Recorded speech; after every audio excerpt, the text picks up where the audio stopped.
Kylian Mbappé កោតសរសើរចំពោះ Ronaldo ដោយចាត់ទុក Ronaldo ជានិមិត្តរូបនិងជាគំរូរបស់ខ្លួន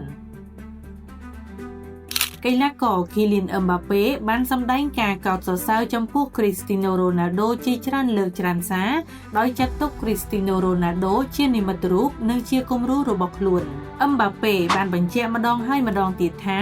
Ronaldo គឺជាវីរបុរសកាលពីកុមារភាពរបស់ខ្លួនហើយក្នុងបទសម្ភាសន៍ជាច្រើននៅពេលចុះហត្ថលេខាជាមួយនឹង Real Madrid កាលពីពេលថ្មីៗនេះ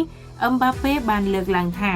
ខ្លួនរស់នៅក្នុងក្តីស្រមៃជារៀងរាល់ថ្ងៃដើម្បីលេងនៅទីនេះក្លឹបនេះមានភាពអស្ចារ្យព្រោះវាជាក្លឹបល្អបំផុតនៅក្នុងពិភពលោកចាប់តាំងពី Cristiano Ronaldo មកដល់ Mbappé បានតាមដានគ្រប់ការប្រកួតទាំងអស់រឿងរ៉ាវដ៏ល្បីល្បាញបំផុតនោះគឺរូបថតដែលបង្ហាញពីបន្ទប់គេងរបស់ Mbappé កាលពីនៅក្មេងដែលមានផ្ទាំងរូបរបស់ Cristiano Ronaldo ពាក់អាវ Real Madrid ពេញបន្ទប់